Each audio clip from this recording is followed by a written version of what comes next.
Hello students, so now let's talk about how to determine the structure of coordination compounds, right? Bonding in complexes.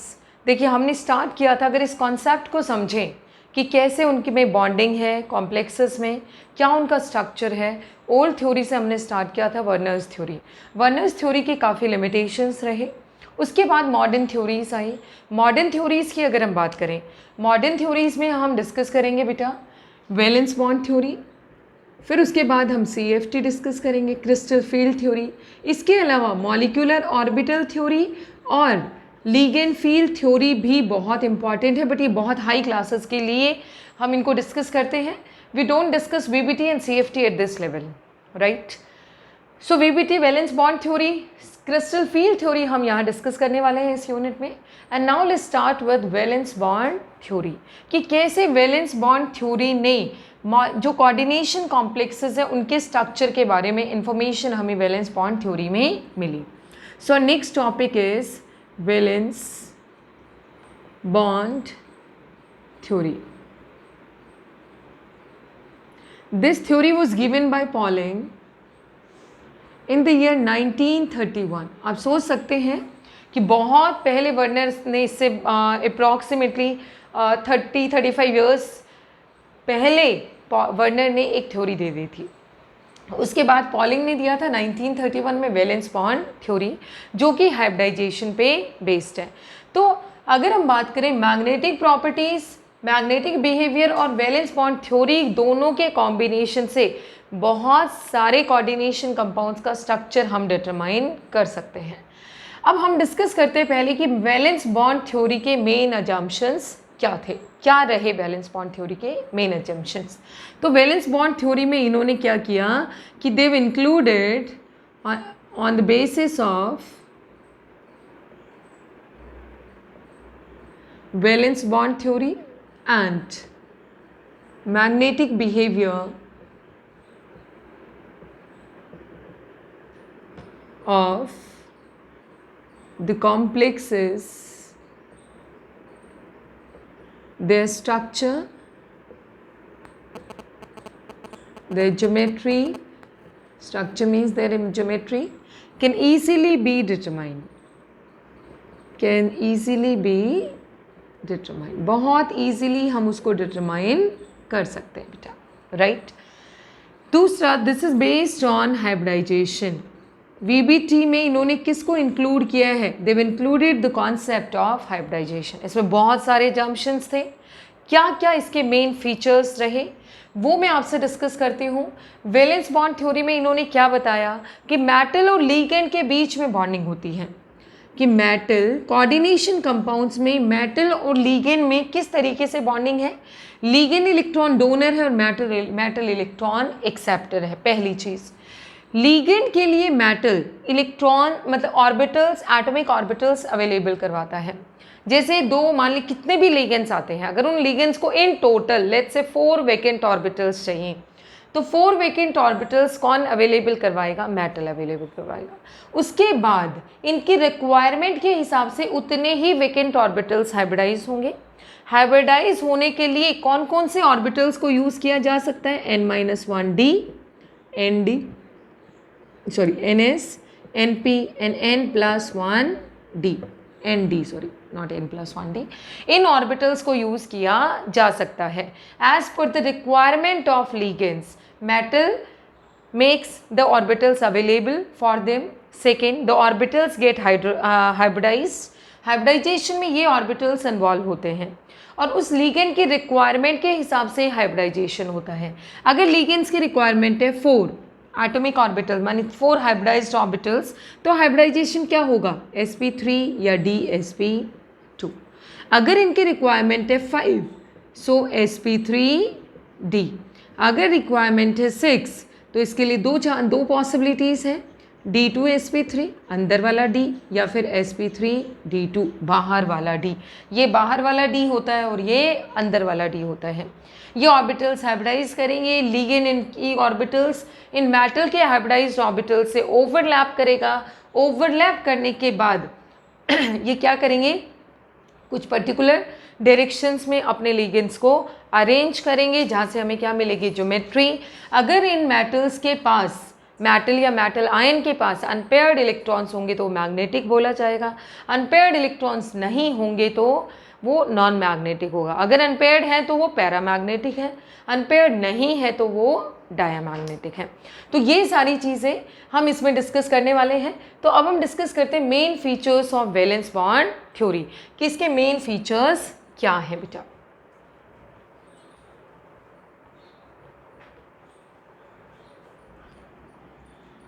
So next one is main features of valence bond theory।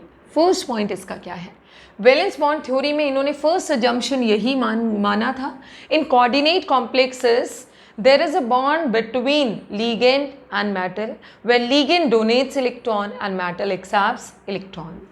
So in coordinate complexes or coordination compounds,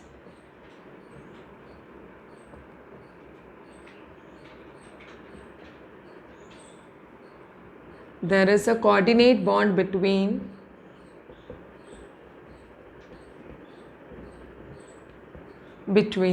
metal and ligand।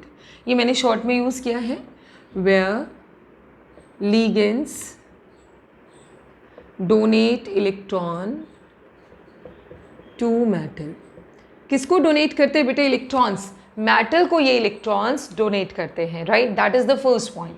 Second point इन्होंने क्या कहा, अगर metal और ligand के बीच में bond बनना है इस तरीके से, तो भाई लीगेंड इसमें कब बॉन्ड बनाएगा, ये कब एक्सेप्ट करेगा, जब आपका मेटल या मेटल आयन, कुछ भी हो सकता है, जीरो ऑक्सीडेशन स्टेट में है तो मेटल है, पॉजिटिव ऑक्सीडेशन स्टेट में तो ये मेटल आयन है। मैं इसकी क्या रिस्पॉन्सिबिलिटी, अगर ये इलेक्ट्रॉन डोनेट करेगा, इलेक्ट्रॉन लेके आएगा, तो इसकी रिस्पॉन्सिबिलिटी है वैकेंट ऑर्बिटल्स अवेलेबल करवाएं। सो यहाँ पे सेकेंड पॉइंट क्या आ जाता है, central metal makes, central metal और metal ion makes the orbitals available for the electrons. कौन से इलेक्ट्रॉन, जो लिगेंड डोनेट करने वाला है, for the electrons donated by, to be donated by ligand. जो लिगेंड क्या करेगा बेटा, डोनेट करेगा, राइट। अब थोड़ा फास्ट में इसके पॉइंट्स लिखती हूँ। So these are the main features कि मेटल लिगेंड बॉन्ड जब भी बनेगा, ligand is the donor and metal is the acceptor. Second point, central metal, metal भाई लिगेंड इलेक्ट्रॉन्स लेके आता है तो मेटल की रिस्पॉन्सिबिलिटी है कि वो ऑर्बिटल्स अवेलेबल करवाए, वेकेंट ऑर्बिटल्स। नेक्स्ट पॉइंट, जो वेकेंट ऑर्बिटल्स हैं मेटल के, मेटल क्या चेक करेगा कि लिगेंड के जितने भी डोनर साइट्स है, total number of donor sites, जैसे CO NH3 होल 6 3 पॉजिटिव, मान लीजिए ये कोई कॉम्प्लेक्स आयन है, यहाँ पे this is the central matter, और अमोनिया यहाँ पे एक लिगेंड है, और हमें पता है अमोनिया की डेंसिटी 1 है, मतलब अमोनिया एक ही कोऑर्डिनेट बॉन्ड बनाता है, एक मॉलिक्यूल, तो डेंसिटी 1 है। तो अगर हम इसका देखें तो इसकी तो डेंसिटी 1 है, लेकिन टोटल अमोनिया मॉलिक्यूल्स कितने हैं, 6, तो इनके टोटल डोनर साइट्स कितने हुए, 6। तो कोबाल्ट की क्या रिस्पॉन्सिबिलिटी है, it will make 6 orbitals available for ammonia, कि 6 ऑर्बिटल्स अवेलेबल करवाएगा, किसके लिए बेटा, अमोनिया के लिए। उसके बाद क्या होंगे, ये जो 6 ऑर्बिटल्स हैं ये क्या करेंगे, हाइब्रिडाइज करेंगे। हाइब्रिडाइजेशन का मतलब हुआ कि अब तक इनकी एनर्जी सबकी अलग अलग है। जैसे हाइब्रिडाइजेशन में ये ऑर्बिटल्स इन्वॉल्व हो सकते हैं बेटा, N-1 D NS NP N D, ये ऑर्बिटल्स इन्वॉल्व हो सकते हैं। तो अगर हम देखें एज सच तो इन ऑर्बिटल्स की एनर्जी क्या है, अलग अलग है। तो ये ऑर्बिटल्स क्या करेंगे, हाइब्रिडाइज करेंगे, मानी ये ऐसे ऑर्बिटल्स प्रोड्यूस करेंगे जिनकी एनर्जी क्या होगी, इक्विवेलेंट एनर्जी होगी। तो ये हाइब्रिडाइज्ड ऑर्बिटल्स प्रोड्यूस करेंगे। ये जो हाइब्रिडाइज्ड ऑर्बिटल्स होंगे किसके इक्वल होंगे बेटा, total number of donor sites of all the ligands, and that is actually equal to coordination number. वो हमेशा किसके इक्वल होता है, कोऑर्डिनेशन नंबर के इक्वल होता है, ठीक है। अब जो हाइब्रिड ऑर्बिटल्स हैं ये ओवरलैप करेंगे किसके ऑर्बिटल्स के साथ, लिगेंड के ऑर्बिटल्स के साथ। जैसे सपोज करिए ये कोई मेटल है, मेटल का ये ऑर्बिटल है बेटा, ठीक है, इधर से ये खाली है बिल्कुल, इधर से लिगेंड आया अपना ऑर्बिटल लेके, ठीक है। अगर हम बात करें लिगेंड के पास 2 इलेक्ट्रॉन्स है, डोनर है, जैसे अमोनिया ही समझ लीजिए, तो ये क्या करेंगे, इस तरीके से ओवरलैप करेंगे, but this is always directional. Directional क्यों बोला जाता है, अगर इसका ये लोब इधर है तो इधर वाला ऑर्बिटल ही तो इससे ओवरलैप करेगा, क्या इधर वाला कर सकता है, नहीं कर सकता। तो ये इस वजह से इसको क्या बोला जाता है कि जब ओवरलैपिंग होगी तो जो कोऑर्डिनेशन बॉन्ड्स बनेंगे वो ओवरलैपिंग से बनेंगे। कैसे हुई ओवरलैपिंग, ये देखो मेटल की ऑर्बिटल थी और ये लिगेंड की बेटा, और यहाँ पे आगे 2 इलेक्ट्रॉन जो कि प्योरली किससे बिलोंग कर रहे थे, लिगेंड से बिलोंग कर रहे थे, ये मेटल है। अब ओवरलैपिंग होने से यहाँ पे क्या बना, ये कोऑर्डिनेट बॉन्ड बन गया बेटा, एंड दिस इज डायरेक्शनल। और जितने भी कोऑर्डिनेशन बॉन्ड्स बनते हैं वो सारे क्या हैं, इक्वल स्ट्रेंथ के हैं, ठीक है। नेक्स्ट आता है आपका ये डायरेक्शनल होंगे। अब बात आती है कि कोऑर्डिनेशन नंबर पे मेटल पे और मेटल के नेचर पे और कोऑर्डिनेशन नंबर पे लिगेंड के नेचर पे डिपेंड करेगा कि ज्योमेट्री क्या होगी, वो हम बताते हैं। इन पॉइंट्स को आप नोट कर लीजिएगा, बहुत सिंपल पॉइंट्स हैं सारे के सारे जो हमने डिस्कस किए हैं। नेक्स्ट पॉइंट होता है कि अगर मान लीजिए मेटल या मेटल आयन के पास अनपेयर्ड इलेक्ट्रॉन्स बचते हैं तो उसको बोला जाता है पैरामैग्नेटिक। तो यहाँ से हमें मैग्नेटिक बिहेवियर तो पता चलता है लेकिन क्वांटिटेटिवली नहीं आइडिया लगता कि कितना होगा। तो अब नेक्स्ट पॉइंट क्या हो गया, इफ मेटल और metal ion have unpaired electrons in the complex में मेटल या इन द, यहाँ पे लिखते हैं इनफैक्ट इन द कॉम्प्लेक्स और in the coordination compound, if metal or metal ion have unpaired electrons then the compound is paramagnetic. तो compound कैसा होगा बेटा, पैरामैग्नेटिक, मतलब वो मैग्नेटिक फील्ड की तरफ अट्रैक्ट होगा, right. And if it do not have, it doesn't have unpaired electrons, कोई भी इसके पास अनपेयर्ड इलेक्ट्रॉन्स नहीं है। अनपेयर्ड का मतलब जैसे सपोज करो D5 है, D में कुछ इलेक्ट्रॉन्स है बेटा इस तरीके से, 3 इलेक्ट्रॉन्स है, D3 कॉन्फ़िगरेशन क्या है D3। अब ये 3 अनपेयर्ड है तो ये सब्सटेंस कैसा होगा, पैरामैग्नेटिक। और मान लीजिए हम कहें कि कोई भी अनपेयर्ड इलेक्ट्रॉन नहीं है, सारे इलेक्ट्रॉन्स इस फॉर्म में है 1 2 3 4 5 6, लेट्स से इस टाइप का कुछ कॉन्फ़िगरेशन है, D6 हुआ या जो भी हुआ, तो ऐसे केस में जो होंगे उसके पास अनपेयर्ड इलेक्ट्रॉन्स नहीं होंगे, then the substance, then the compound is diamagnetic. तो कंपाउंड क्या होगा बेटा, डायामैग्नेटिक होगा, राइट। तो यहाँ से मैग्नेटिक प्रॉपर्टीज का भी आइडिया मिलता है। दूसरा, अगर हम बात करें कि हाइब्रिडाइज्ड ऑर्बिटल्स क्या होंगी, कोऑर्डिनेशन नंबर के हिसाब से स्ट्रक्चर डिसाइड होता है।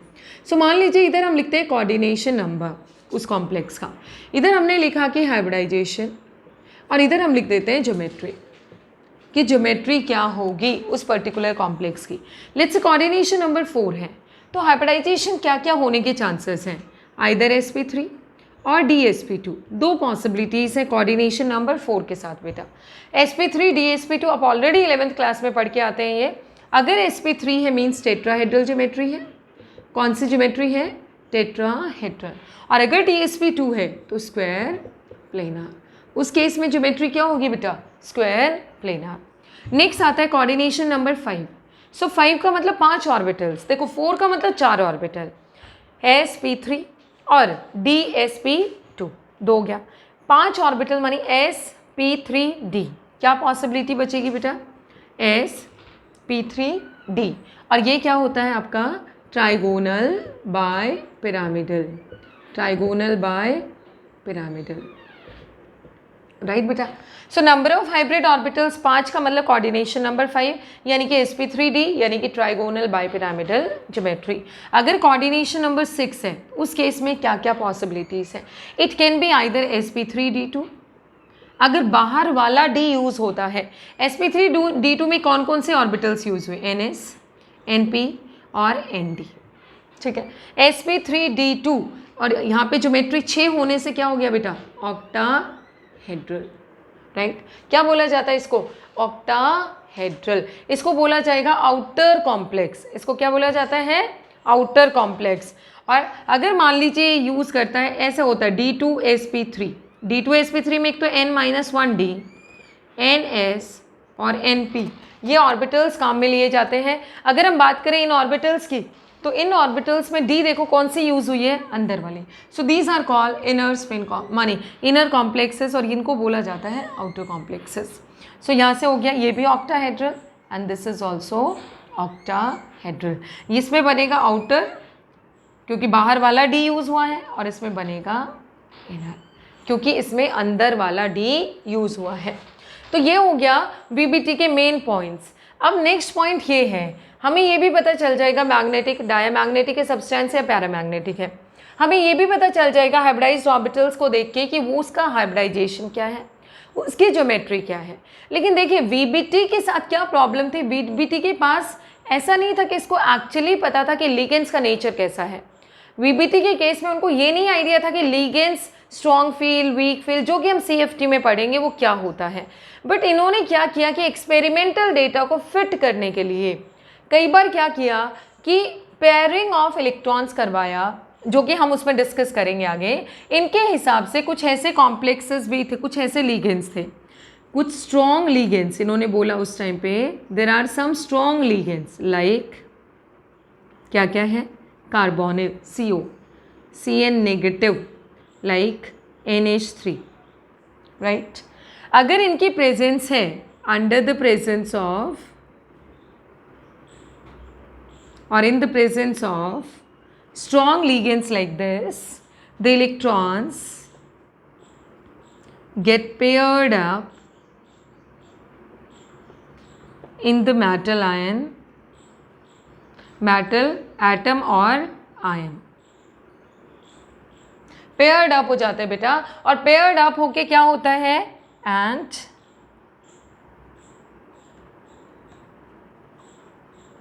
they form low spin complexes। और वो क्या बना देते हैं? लो स्पिन कॉम्प्लेक्सेस। अब बात आती है क्यों पेयर्ड अप हो गए? वो उस चीज़ का उनके पास कोई जवाब नहीं था। उनको पता था कि सब्सटेंस एक्सपेरिमेंटल डेटा से कि सब्सटेंस मैग्नेटिक है या नहीं है, उस हिसाब से उन्होंने उसके हाइब्रिडाइजेशन वगैरह बना दिए थे, राइट। सो ये हो गए मेन फीचर्स वीबीटी के। अब हम पढ़ते हैं कैसे वीबीटी को यूज़ करके हम किसी भी कंपाउंड के बारे में क्या क्या इन्फॉर्मेशन निकाल सकते हैं, ये अब हम डिस्कस करते हैं। सो नेक्स्ट है आपका कि वीबीटी को यूज़ करके हम कैसे किसी भी कंपाउंड का के बारे में सारी इन्फॉर्मेशन निकाल सकते हैं। जैसे मैं एक एग्जाम्पल लूँगी बेटा, let's say we are having this example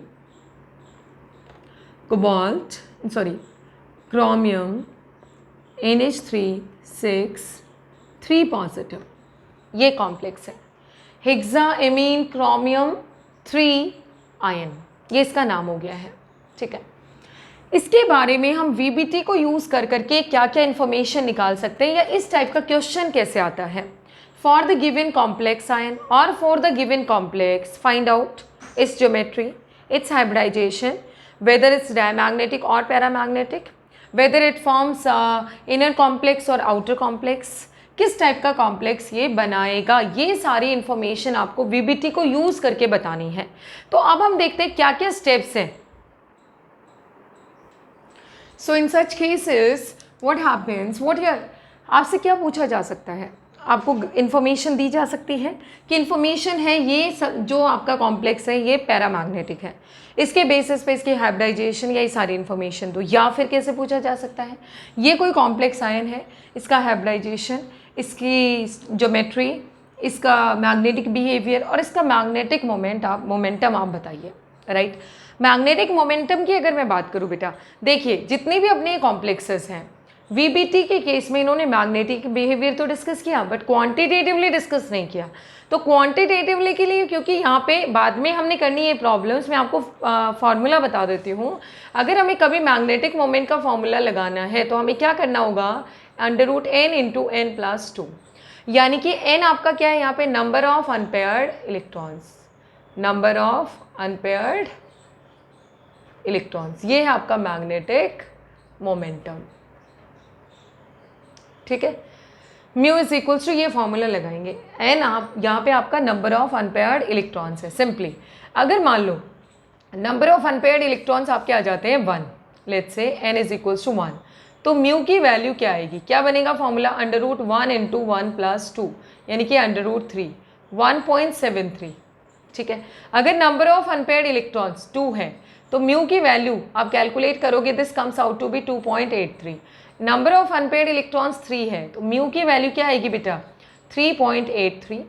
अगर n इज इक्वल्स टू 4 है तो म्यू की वैल्यू आएगी 4.90। n इज इक्वल्स टू 5 है तो म्यू की वैल्यू आएगी आपकी 5.92। तो ये आपको वैल्यूज़ याद रखनी है ताकि आपके लिए कैलकुलेशंस क्या हो, ईजी हो जाए। ठीक है, अनपेयर्ड इलेक्ट्रॉन से आप मैग्नेटिक मोमेंटम निकाल सकते हैं, ऑल्दो ये क्वांटिटेटिव रिलेशन आपका जो है वीबीटी में निकालना थोड़ा मुश्किल था, लेकिन इन्होंने ये बता दिया था कि वेदर द सब्सटेंसेस डाया और पैरा। तो अगर हमारे पास इस तरीके का कोई कॉम्प्लेक्स गिवन है तो हम क्या करेंगे उस केस में, सबसे पहला स्टेप्स देखिए, मैं स्टेप्स बताती हूँ फिर हम इसको अप्लाई करेंगे। स्टेप 1 क्या होगा, identify the metal.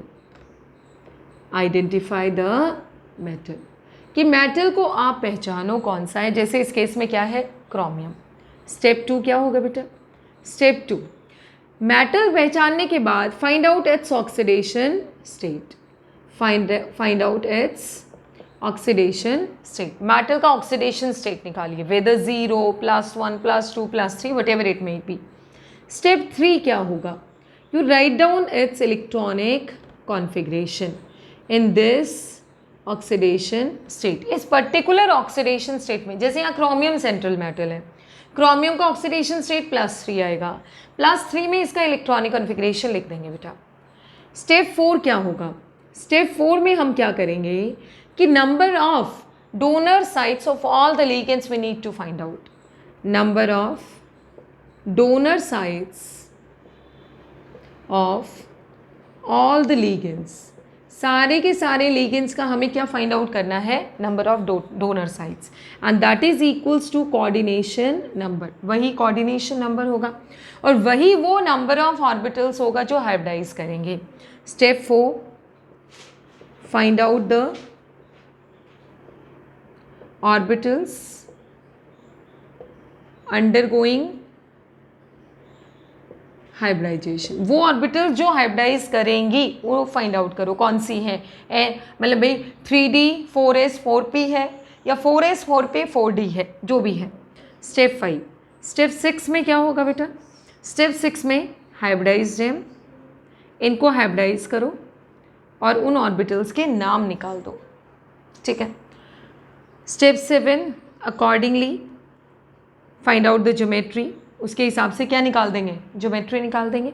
Step 7 geometry कैसे, ज्योमेट्री मान लीजिए 6 ऑर्बिटल्स हाइब्रिडाइज करती हैं, अगर D2sp3 है तो ये बनता है इनर ऑर्बिटल कॉम्प्लेक्स, अगर sp3d2 है so it forms outer orbital complex, अगर इसका sp3 है टेट्राहेड्रल, dsp2 है square planar, etcetera and so on. ठीक है, कोऑर्डिनेशन नंबर यहाँ पे क्या होगा, जितने ऑर्बिटल्स इन्वॉल्व होंगे 2d 1s 3p 6, coordination number is 6 4 4, 5 है तो sp3d। ठीक है, स्टेप 7 में क्या होगा, determine the number of unpaired electrons, number of unpaired electrons निकाल लिए। अनपेयर्ड इलेक्ट्रॉन्स निकालने के बाद find out whether it's dia और पैरा। देखो अगर अनपेयर्ड इलेक्ट्रॉन्स का नंबर 0 है तो डाया है और n is not equals to 0 तो पैरा, उस केस में आप ये फॉर्मूला लगा के उसका मैग्नेटिक मोमेंटम निकाल देंगे। क्लियर है सबको, ये सारे स्टेप्स हैं। एक प्रॉब्लम हम सॉल्व करते हैं। अब देखिए इसमें 2-3 तरीके की प्रॉब्लम्स आती हैं, एक होगा आपका with coordination number 6, एक होगा with coordination number 4. So let's start with coordination number 6. 6 से start करते हैं, then we'll move to the coordination number 4. उसके बाद हम complexes डिस्कस करेंगे जिनमें coordination number क्या होगा 4. कॉम्प्लेक्सेस में क्या है, क्रोमियम हेक्साएमीन है बेटा, सेंट्रल मेटल क्या है, क्रोमियम, ठीक है। Oxidation number of chromium, chromium का एटॉमिक नंबर लिख देना बेटा, कितना है 24, ठीक है। ऑक्सीडेशन नंबर यहाँ पे हम मेटल का निकालते हैं। लेट्स से इसका हमारा ये है कॉम्प्लेक्स Cr NH3 3 पॉजिटिव, ये एक्स अमोनिया पे कोई चार्ज नहीं होता है। This implies x plus 0 is equals to +3, सबको इक्वल करेंगे 3 के, x इज इक्वल्स टू +3, यानी कि क्रोमियम का ऑक्सीडेशन नंबर क्या है बेटा, +3। तो क्रोमियम का हम इलेक्ट्रॉनिक कॉन्फ़िगरेशन लिखेंगे +3 में। अगर क्रोमियम का 24 के साथ इलेक्ट्रॉनिक कॉन्फ़िगरेशन लिखते तो क्या बनता है, आर्गन 18 4s1 3d5, एक्सेप्शनल, शायद 9th क्लास से पढ़ना स्टार्ट करते हैं आप, 4s1 3d5।